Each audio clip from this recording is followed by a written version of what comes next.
Anywhere you go, you belong. Anywhere you say, anywhere.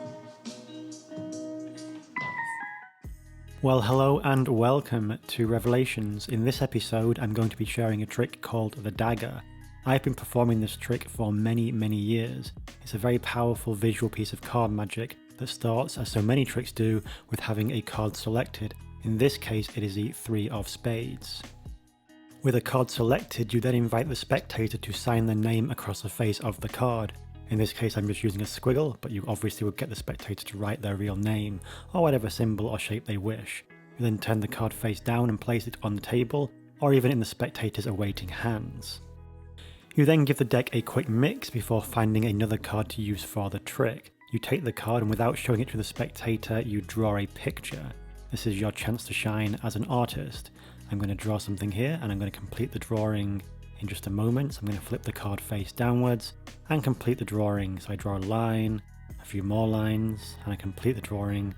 And then you ask the spectator if they can tell what you have drawn. I'm not the world's greatest artist, but perhaps you can just about see that this is in fact supposed to be a dagger. There is the hilt of the dagger, and it's sliding into the back of the playing card.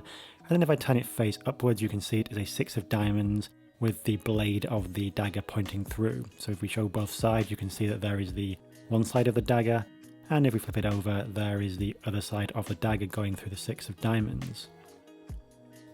You now have a dagger card and a chosen card.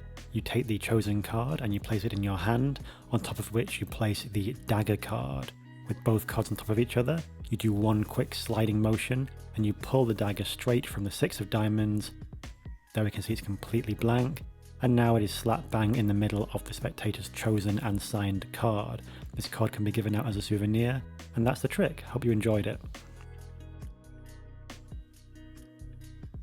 Okay, so here is the secret to the dagger. You need to take a regular deck of playing cards and remove one card, and then from another deck remove a duplicate card. So in this case I am using the 6 of diamonds. These are red back cards and the duplicate is also a red back. On the face of the duplicate you need to draw half of your dagger. So use a Sharpie marker and you draw a line and a point, as I have drawn here. Now you can be as elaborate as you wish with this drawing, but bear in mind you will have to replicate it, so it's best to make it as iconic and simple as possible. With the dagger gimmick completed, you now need to set up your deck. Start by placing the gimmick card on top of the deck, face downwards, making sure the point is pointing away from your body. Then place the regular 6 of diamonds on top of the gimmick and you're ready to perform. You will begin by having a card freely chosen. This is a genuine free selection as long as the spectator doesn't pick from the top 2 cards. Obviously these are your gimmicks and your setup. So go through the deck and have any card selected. In this case, it is the 8 of spades. As you're showing the card to the spectator, get a finger break below the top card, which is the 6 of diamonds. Return the selected card to the top of the deck, keeping the finger break. Then invite the spectator to sign the card. Ask them to sign along one of the left or right edges. This is obviously important for later on when you're drawing the picture. Because you've got a finger break, you can now swap the 8 of spades with the 6 of diamonds quite easily. What you want to be doing is flipping over both cards as one as you perform a wrist kill. Then thumb off the selected card, which is in fact now the 6 of diamonds. This is a very old move for swapping cards. It's often used with ambitious card routines. Don't worry that the card appears to be face downwards when it should be face upwards by all accounts, because the audience will just never notice this discrepancy. Once you've swapped the cards, you can place it on the table or on the spectator's hand, and obviously you're now ahead of the audience in terms of where you are with the setup. You now have the signed selected card on top of the deck, followed by the gimmick card. You now want to do a double undercut, so swivel off half the deck, keeping a pinky break, and then cut 2 small packets from below the break back on top of the deck. As you do this, explain that you are looking for another card to use with the trick. What you are obviously actually doing is retaining the order of the deck, keeping the signed card and the gimmick on the top.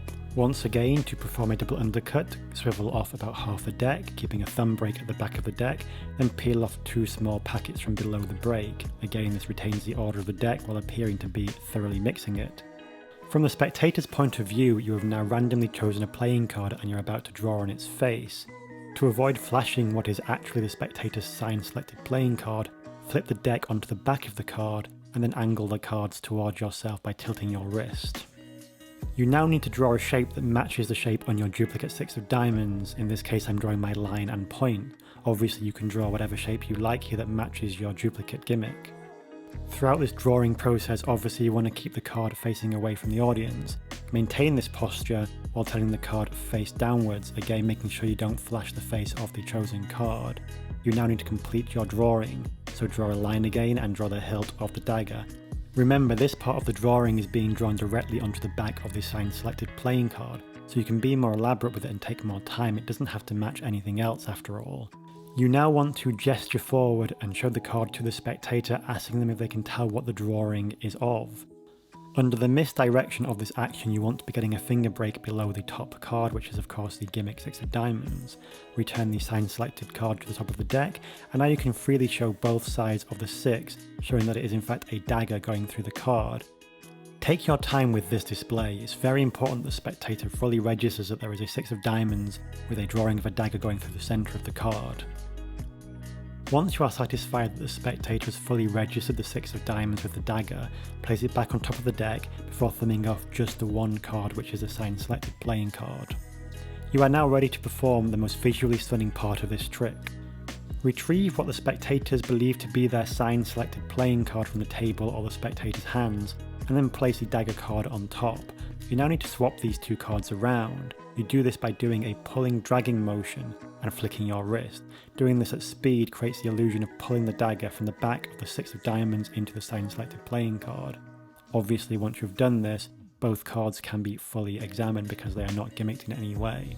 A quick tip on this trick: if a spectator chooses a card without lots of white space, the trick won't work very well. So if they choose a king, queen or jack, it's probably worth asking them to choose another playing card, explaining that the trick requires lots of white space for a drawing and a signature. If you like this trick, you can get more magic by downloading my iOS app Magic Kit Pro. Don't forget to like and subscribe. Until next time, remember, magic isn't what you do, it's what they remember.